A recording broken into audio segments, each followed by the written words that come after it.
Welcome to Think Like a Pancreas-The Podcast, where our goal is to keep you informed, inspired, and a little entertained on all things diabetes. The information contained in this program is based on the experience and opinions of the Integrated Diabetes Services clinical team. Please discuss any changes to your treatment plan with your personal healthcare provider before implementing. Welcome back, everybody. My name is Kathryn Alvarez, and I will be hosting today's episode. I am happy to be joined by Ali Adler, who is a mom that has been through something truly extraordinary. Not one, but two of her little boys were diagnosed with type 1 diabetes. So we're going to talk together about how they found their strength through this, created systems that will work for them as a family, finding their new dynamic, and managed to stay sane through it all. My hope is that their story can help another family out there and help you to hopefully find some relief in some way through what Ali has to share. So, Ali, thank you so much for joining us today. No, thanks for having me. I'm very excited to talk diabetes. I feel like, sometimes don't get so many chances just to talk about diabetes. And obviously it's a big part of, my life, our family's life. In some ways, we think of it as like, oh, it's cool because it brought us together. It brought you to a lot of people that you really care about. But it's also this huge thing navigating day to day, especially for these really little ones where everything is changing so fast and you never know what they're going to do next. Can you give me a little bit of background? Because I think every diagnosis story is unique. So what was the order of diagnosis? How old were they? Yes. So I guess I'll start by saying my older brother was diagnosed type 1 when he was 15 and I was about 13. So from going through the experience of him being diagnosed, I was aware of the signs. In the back of my mind, for some reason, I kind of thought that it was just older kids or like around puberty, which I think is more common, but I kind of had the wrong idea that that's just when it happened. So I was sort of like, oh, that's like something we'll have to worry about eventually. So Tom was 2.5 and he started, being super thirsty, peeing all the time. There's the classic symptoms. It's funny. I feel like I enjoy listening to diabetes podcasts and hearing all the stories. And I feel like I did the same thing that a lot of parents did, which you like justify it in your mind, right? Like try to find the reason. So at that time, it was April. It was just getting nice out. He was peeing outside a lot. And I was like, oh, he's just, he likes peeing in the yard. He's like a little boy, just like having fun doing that. And then it kind of got to a point where I was like, okay, it might be like, it's like a lot of peeing in the yard. It might be too much. It rained one day. And so he was peeing in his little potty. And I, for the first time in a few days, got a visual of how much he really was peeing. And I think it was probably like the third or fourth time that I emptied his little potty that I was like, I realized. And I feel like I knew immediately. And you start thinking back through your head. I all of a sudden realized that he had been super like lethargic. And I recognized then some of like the weight loss. And I just went to the kitchen and Chris was cooking dinner. And thank goodness Chris is such like an easygoing person. Because I remember being like, go to you need to leave right now and go to the pharmacy and get a finger test. And he was like, really, like right this second. Like, I was like, yeah, right this second. And thankfully he just turned off the stove, headed out. He's the best. Tested his finger. Sure enough, it was high. We're like, got out the directions. We're like, what does HI mean? What does HI mean? Thankfully my parents live very close. My mom headed over and she had been through it before. So she was like, was able to kind of prepare us. Packed a suitcase while she gave him a quick bath, headed to the hospital. So Tom's our oldest. And yeah, he was 2.5 at the time. And then our second is Joe. He's the youngest. He was 5 months old at the time. Loaded up Joe. I loaded up Tom, went to the hospital. And then, you're off to the races. Mm-hmm. And I guess I can just tell the story for Joe also. And how much later was this? So it was actually kind of crazy because it was almost exactly 1 year later. So I think Tom was, early April. Joe was just a few weeks later. So a year and a few weeks. And for him, we were just kind of on the lookout.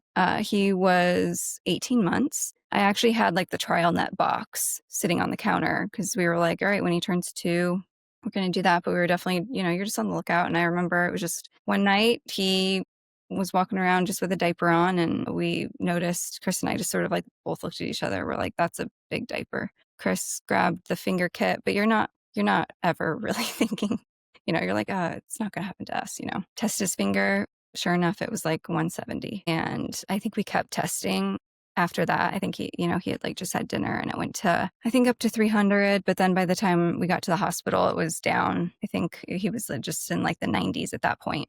Mm-hmm. But obviously, I mean, night and day. Like I feel very lucky that we had a full year with just Tom to get, we had our feet under us. Like it was surreal. It was horrible. But I mean, we were just like, all right, let's like, we've done this. Like, let's do it. It, moved so much faster. Do you think the diagnosis impacted them as brothers in any way? Yes. I think it's actually been like a positive in that way. Like they get treated exactly the same. So there definitely is that silver lining. Before having kids, I feel like I was a very like stoic person. I rarely cried. I think after having kids, I've like got a little bit weepy. After diabetes, we're 3.5 years into our journey. Mm-hmm. I still cry so easily talking about diabetes. And I mean, it's very like cathartic, like it's cathartic. It, you like, it's a great release. I never like hold it in. But I was talking to Chris. I was like, oh man, am I going to be able to like make it through without crying? Even like my friend texted me a couple days ago and was like, oh, we just had a friend let us know that they're in the hospital, kid's diagnosis. And somehow it's also just thinking about other families going through it. You almost relive it, I think, when you hear of other people getting diagnosed, especially as a mother. It seems these young diagnoses, it is more likely, slightly, for a sibling to be diagnosed. Just for any listeners out there, that is something I did not know that. That is very good to know. Yeah. Yeah. But it's also hard to know, as is, checking for antibodies, which you were prepared to do. And a lot of people aren't even ready to make that decision because it's like, well, do I want to know or do I want to just look for the signs? But you did, it sounds like for that second diagnosis, I mean, you caught it very early on. Yeah, it was pretty early in Tom. Like he was not in DKA. Joe, it was super early, which has definitely, I think, made things easier. Yeah. Like in a way, because did you see with both of them some of the honeymoon stage, or are either of them still potentially in a honeymoon? Especially like the first year with Tom, I feel like whenever his blood sugars were erratic, I was always like looking for some like a reason, like something to blame, like, oh, maybe he's getting sick, or maybe this is honeymoon. I think it's hard to say. I know that Joe has he's just always been a lot easier to manage. Tom's blood sugars are much more erratic. Joe is much like more of like a slow rolling wave. They both, which that's actually been a really surprising thing with both of them, is how different the management has needed to be for both of them. I wasn't really expecting that. I kind of thought with Joe, I was like, oh, it's going to be the same thing. And it definitely wasn't. But I think it's been easier overall, which is nice. Nice to have one that's a little bit easier. Yeah, but I mean, life can go in waves, so you never know. Oh, for sure. That is so true. That new medication that came out for 8 years and up that does delay the onset.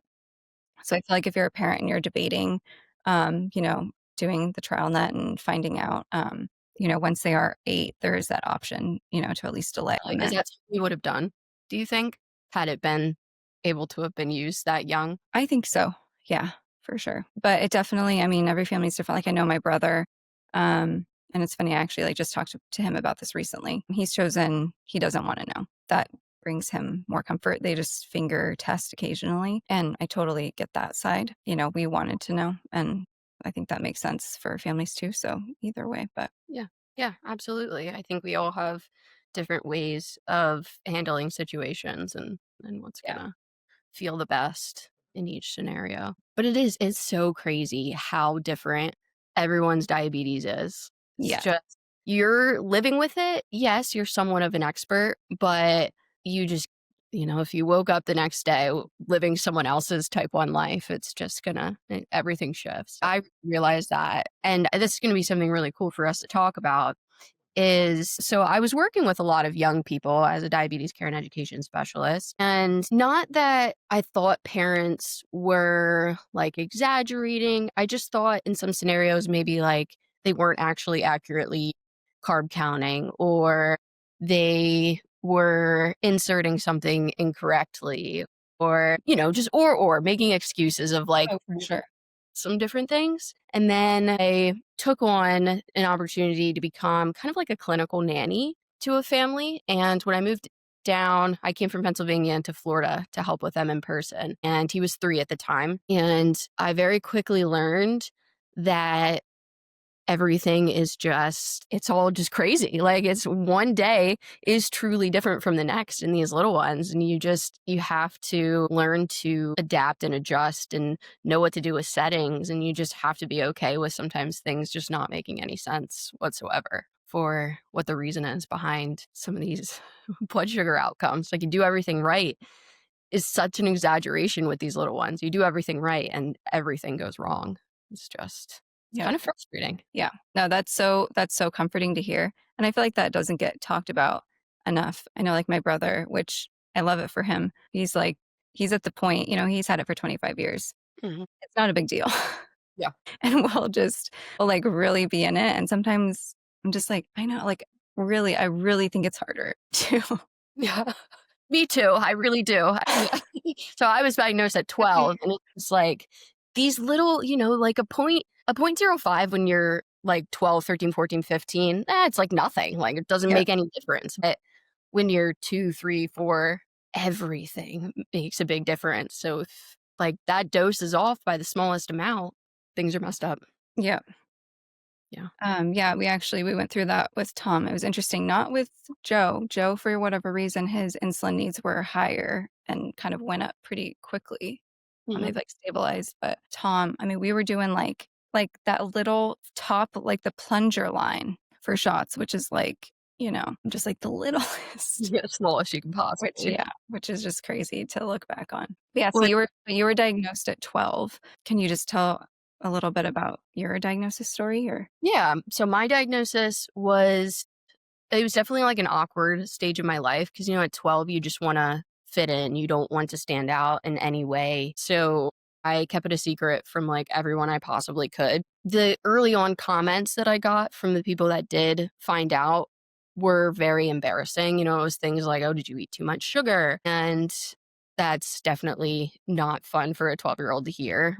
And so since people didn't understand it, I especially didn't want anyone to know, which for a long time I was kind of thinking back, like, it's kind of terrifying. Like, I would go to sporting practices and nobody there would know I had type 1 diabetes, and I would go to sleepovers and nobody would know, and the parents had no idea. And sometimes you just wonder, like, how did I make it through without anything bad happening? It's truly shocking. But I think I just ran, high all the time to make sure that I would be okay. And avoiding hypoglycemia was the most important thing for me because that's how someone would find out immediately that something was wrong with me. So, I had these A1Cs of in the tens usually for many years. And I didn't use any technology until I was a senior in college. Now, of course, there's a big shift, but I think in some way, like, still, my whole entire work life is all diabetes, but my personal life is really, I still, like, my husband doesn't follow me on Dexcom. Nobody follows me on Dexcom. Kind of just became a part of my personality, I guess, to live it by myself in some aspects. right, having diabetes, doing it for work. I mean, do some days are you just like, "Ugh, I can't like think about diabetes for like another second?" But it sounds like with like your management, you've gotten to a place where you don't have to think much about it anymore, which is awesome. Yeah. Using the technology now has made such a huge difference. So, like Tom and Joe, I used Loop for a really long time, and now I use Trio. It makes it so that I don't have to think about it as much. I still will go pretty high if I don't pre-bolus, but I also have a Afrezza. So I always keep my Afrezza handy because I am just not pre-bolusing a lot of times, or sometimes I just completely forget to. Wait, I is that the super fast acting insulin? Okay. Yeah. Yeah. It seems like for the little ones, it's just really difficult for them to get the inhale part down. But I think definitely should at some point, we should see it in pediatric. But that inhale part can be a little bit difficult and make Makes me cough sometimes. And that's definitely one thing that I've learned is like, it is definitely a marathon. When I like learn about, new developments or tech like that, you're like, okay, maybe like one day, like maybe, maybe in a few years or whatever, whenever it makes the most sense. Word from our sponsor. Byram Healthcare understands that managing diabetes isn't one size fits all. With a full range of CGMs, insulin pumps, and diabetes supplies from top brands, Byram makes it easy to get what you need, hassle-free, shipped right to your door. And Byram's team of experts helps navigate insurance so you can focus on living your best life. Ready for better diabetes care? Visit byramhealthcare.com/podcast or call 866-692-8024 and select option 3. And now, back to our program.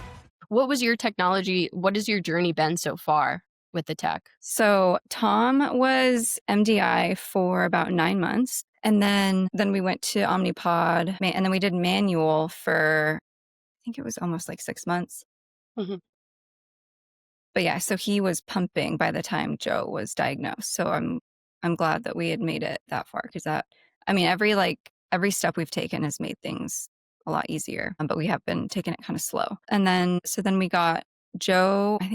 Joe was only MDI for a few months. Then he got on Omnipod and he did manual. So then we kind of synced them up. They were both Omnipod manual for a while. Then we went to auto, and then we did that for a while, just the Omnipod auto, which worked great. And then just recently, so I think it's been about 3 months that we switched over and started doing loop, which is also, that's been super great.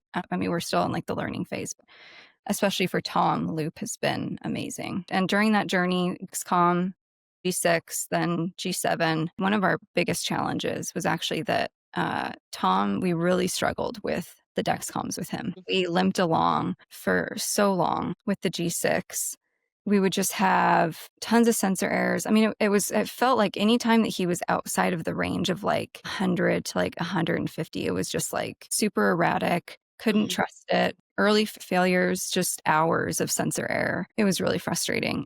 We had hoped that the G7 would fix some of that. Went to the G7. It was better for a little bit. I don't know, maybe like a month. And we were like, oh, maybe this has fixed it. And then it went downhill pretty fast. And we could not make it past like day 5. And it would like to fail in the middle of the night, which was always fun. It was like day 5, middle of the night, sensors toast. Sometimes we would only make it to day 3. I was really worn out. And Tom's blood sugars just tend to be a little bit more erratic in general. So then just not having the good data, we were, some days I was just like, why is he even wearing a sensor? I'm finger poking so much just to, try to figure out what's going on. So, but then the Libre 3 Plus came out, and that is what sort of pushed us to try loop. I had been thinking about doing loop for a long time. Mhm. But when we realized, all right, let's try Libre, I did some research on it. I learned that actually a lot of little kids do better on Libre just because it has a smaller cannula, the coating's different. So we were super hopeful, and wow, it has been such a game changer. Obviously, having to use Night Scout, it does make the looping a little bit more complicated. But I've been kind of hearing around parents having some struggles with Dexcom, and if it's like really impacting you, I would highly recommend trying to find an alternative. Looking back, I wish maybe I would have tried a little harder to find a fix sooner, find something else that would work. Even if that meant going, we love Omnipod, but even if that meant going to a different pump, I think I would have moved faster. I kind of, you just think like, oh, am I just like, you're thinking of all the millions of things of why, like what you're doing wrong or, anyway, but I just think his body was just not reacting well to the cannula. Between the looping algorithm, which has just leveled him out a lot, and then obviously having the Libre data, and making it for 15 days with the sensor, I'm just like, oh my gosh. It's amazing. We were going 3 before, Yeah. And it was cool. For a while, he wore the Libre and the Dexcom so we could compare. It was so cool. We'd change. We literally changed 3 in one Libre, and I'm just like, oh, hopefully it stays that way, working well, and we don't have that issue again, because Dexcom worked great for him for about a year. And it was kind of right around when Joe got diagnosed that we started having problems. And so, yeah, fingers crossed. Yeah, definitely. I mean, it kind of goes both directions with some of the littles. For example, like little guy I get to be with in Yeah. person. We did the same thing. We put the Libre on for a couple, probably like 4 different sessions with the Dexcom. And unfortunately for him, which is also a common thing kind of you see with the Libre, is that it was under reading a lot. Hmm. The Dexcom was overreading. It was almost like, well, wearing 2 sensors is actually like Yeah. helping first of all. Uh, but unfortunately, like still both like the Libre wasn't much better either. Yeah. So And like that is true. When he's on the low side or the high side, it definitely tends to, yeah, like he's not as low as it's saying and he's not as high as it's saying. And we do finger poke still for all lows and highs. Thankfully, Tom can feel his lows. So we can be like, okay, Libre says you're this, but like, how do you feel? And we'll, usually go off of that, go off of how he's feeling. just for littles in general, I mean, I really hope that the CGMs make some progress so that Yeah. it's not this big fight for parents. It's very, very sad. Families that are like desperately trying to get that ever since, like someone to insert it in like their Yeah. 3-year-old because nothing's working well. I would say using Trio for some of the families with really young ones has been helpful because of the smoothing algorithm. Okay. Yeah. I haven't heard of Trio. So Trio's just kind of it gives you even more personalization, I guess you could say. But the big thing is, so smoothing, it'll take these blood sugars based off of this formula that's utilized in it. And you'll see different blood sugars from like what you see in Libre or what you see in Dexcom feeding into the Trio app. So like in Dexcom, it might say 156 when you're double arrow up, but Trio might read like 140 because it's saying like, well, that rise doesn't really make sense and we're going to read it to based off of what this formula is likely more accurate. So for Oh, those wow. That's jumpies, super cool. yeah, it's really great for the jumpies. A lot of people don't read it though, which just is shocking to me. I think it just like freaks them out a little bit. And it is tough for littles too, because if you were using it with like Tom or Joe, it would be in the follow app, you would also see what Trio was reading. So then you have to like also rely on your Dexcom app or the Libre follow or X strip or whatever you're using to see the true blood sugar. That's super cool. No, I mean, it's great that somebody's developed that because that is the problem, right? Like they'll skyrocket and then, come to like an absolute stop or, it's like some of those fast rises and falls aren't. Yeah, Yeah, it's not it's happening. just, I mean, yeah, physiologically, like, it's just not happening. That's not what's going on. So if yeah. you look at kind of your technology progression, would you have changed anything other than finding like the Libre faster? Would you have gone on a pump sooner, or do you think your journey was how it was meant to be? I think it was how it was meant to be. I'm also just the personality. Like I gotta like plant the seed and then I have to like think about it for a long time. Just like moving. It's funny, actually, my husband, Chris, is like the exact opposite, which works out well because he'll sometimes like push me a little bit, which I need. Mhm. No, I do think I'm glad that we moved slow. I think each step just teaches you so much. Mhm. And it's also nice, like I feel like we could, I mean, it'd be hard, but like I feel like we did it long enough that I could go back to MDI. I could go, I can go back to manual. Like, I don't know. Yeah. And I do feel like there's the way that it stacked. It was like I think we did the things when we were ready for them or like more than ready, which that doesn't hurt. But Yeah. definitely each step has made it for sure. And I like that you say like you're comfortable going back to MDI because I don't think many people could say that. I think if their child's phone were to fall into the ocean and they were forced to go to MDI, like that would be, well, I think it would probably be quite the panic no matter what. But some people literally would not know what to do. It's so important to be able to go back to the basics and be prepared. We'll still do shots. Like if something crazy happens, if we really miss the mark, if I didn't realize a cannula was out, and didn't bolus for a meal, like we'll give shots. Yeah, shots are just the way the insulin hits is so different. It feels good to be like super comfortable with that. And since getting your tech, were there ever times that you were like, I'm burned out, I need a break from pumping or I haven't taken a break from pumping.